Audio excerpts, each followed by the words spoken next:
इस वीडियो में हम देख रहे हैं कि कैसे सर्विस वाले सिस्टम को हमें ऑपरेट करना है। आप सबसे पहले जब स्क्रीन ओपन करेंगे तो सबसे पहले आपको ये लॉगिन स्क्रीन दिखाएगा। इस तरह से यूज़र आईडी पासवर्ड मांगेगा। यूज़र आईडी पासवर्ड अगर आपके पास में नहीं है तो विनय भैया से कलेक्ट कर लेना। आप यहाँ से लॉगिन करेंगे। लॉगिन करने के बाद में आपके पास में जो स्क्रीन आएगी वो इस तरह से होगी। यहाँ पे आप देख सकते हो कैसे अगर हम टॉप से स्टार्ट करें तो यहाँ टॉप पे आ रहा है फिटपैक सर्विस मॉनिटरिंग सिस्टम। इससे राइट साइड में देखते हैं तो जिस यूज़र ने लॉगिन किया उसका नाम शो करेगा, उसकी ब्रांच शो कर देगा। उसके बाद में नेक्स्ट बटन आपके पास में है न्यू सर्विस एंट्री का। न्यू सर्विस एंट्री के बटन पे हम चलते हैं तो इस तरह से जो है आपके पास में एक फॉर्म ओपन होएगा। फॉर्म के अंदर रिसीविंग डेट यानी आपने मशीन्स किस दिन रिसीव करी है उसके हिसाब से, अगर आपने आज रिसीव करी है तो बाय डिफ़ॉल्ट ये आज की डेट रहेगी। आज की डेट अगर आपको चेंज करनी है आप यहाँ से सिलेक्ट करके और चेंज कर सकते हो। उसके बाद में आपके पास में ऑप्शन है कस्टमर नेम का। यहाँ पे आप देखोगे कि सर्च या टाइप का ऑप्शन है।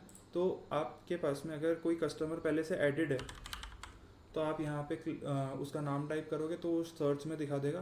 सर्च में अगर दिखाता है यही कस्टमर है, आपने क्लिक किया तो डिटेल्स जो हैं बाकी की अपने आप भर जाएंगी। आपको सर्विस टाइप सेलेक्ट करना होगा।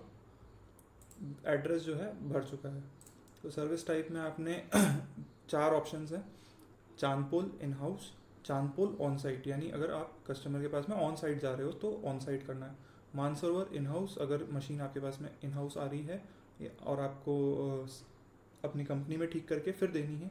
और मानसरोवर अगेन ऑन साइट यानी आपको साइट पे टेक्नीशियन को भेज के और फिर ठीक करवानी है। इस तरह से आप सिलेक्ट कर लोगे। इसके बाद में अगर आपको बाय चांस कस्टमर का नेम यहाँ पे नहीं मिलता है तो आप टाइप भी कर सकते हो। अगर आप कोई न्यू नेम टाइप करोगे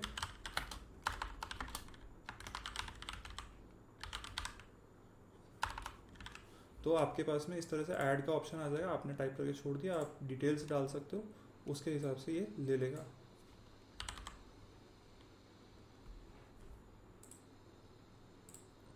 ठीक है। यहाँ पे इसके नीचे अगर हम आते हैं तो हमारे पास में आता है मशीन सर्विस डिटेल्स का ऑप्शन। इसमें आप देखोगे कि पहला है सिलेक्ट मशीन, आप मशीन सेलेक्ट कर सकते हो।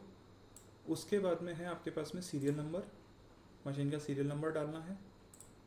क्या इशू है वो आप यहाँ पे मेंशन करोगे, आराम से डिटेल में मेंशन करो। उसके बाद में अंडर वारंटी है या नहीं है ये सिलेक्ट कर लेना है।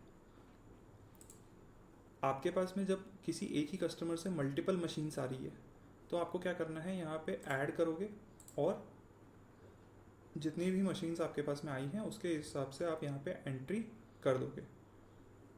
ये ऐड करने के बाद में आप सबमिट सर्विस एंट्री कर दोगे। सबमिट सर्विस एंट्री जब आप करोगे तो ये फॉर्म भर देगा। फॉर्म भरने के बाद में इस तरह से यहाँ पे सर्विस आईडी जनरेट हो जाएगी। सर्विस आईडी जनरेट करने का जो तरीका है वो बेसिकली ये है कि जैसे यहाँ पे सर्विस आईडी 11 नंबर है और 11 नंबर में एक मशीन है। अगर आपके पास में सर्विस आईडी में एक ही सर्विस आईडी में मल्टीपल मशीन्स होगी तो -1 -2 -3 इस तरह से आ जाएगी। अब यहाँ पे एंट्री होने के बाद में आपको क्या करना होगा, आपको ऊपर यहाँ पे, और अगर आप आगे देखते हैं तो न्यू सर्विस एंट्री के बाद में रिफ़्रेश का बटन है जो डेटा रिफ़्रेश करने के काम आएगा। बाय चांस आपको लग रहा है कि ये डेटा अभी रिफ़्रेश नहीं हुआ तो उस हिसाब से आप रिफ़्रेश कर सकते हो अपडेटेड डेटा के लिए। लॉगआउट का बटन है, अगर आप लॉगआउट पे क्लिक कर दोगे तो आप वापस लॉगिन स्क्रीन पे चले जाओगे और दूसरा यूज़र लॉगिन कर सकता है। इसके अलावा अब हम यहाँ पे देखते हैं तो टोटल सर्विस 14 दिखा रहा है, 40 ओपन टास्क दिखा रहा है, 48 ओवरड्यू टास्क दिखा रहा है।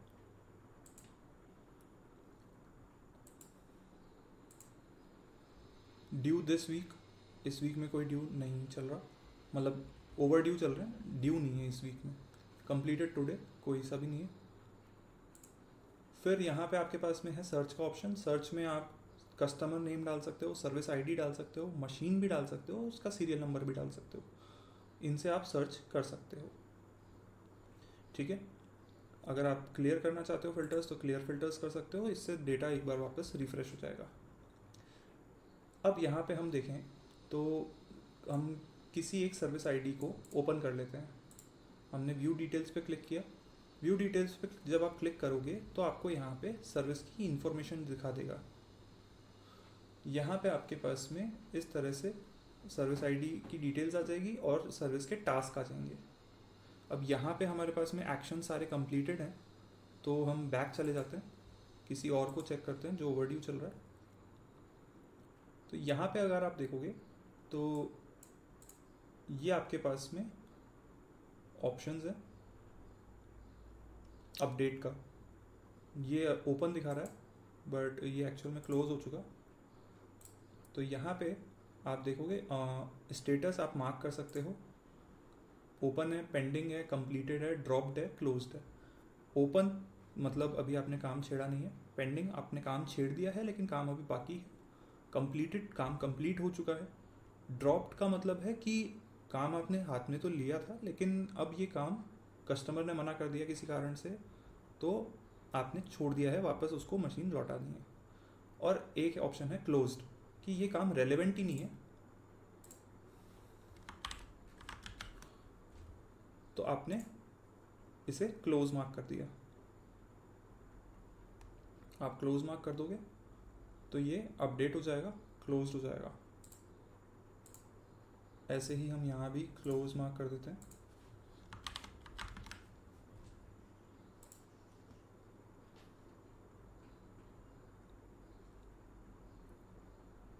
तो ये जो है स्टेटस अपडेट हो गया। बैक जाएंगे अगर हम, वो हमारे पास में करंट स्टेज के हिसाब से दिखा देगा। ओपन टास्क जो है वो कम हो गए हैं, ठीक है। तो इस तरह से ये सिस्टम काम करेगा।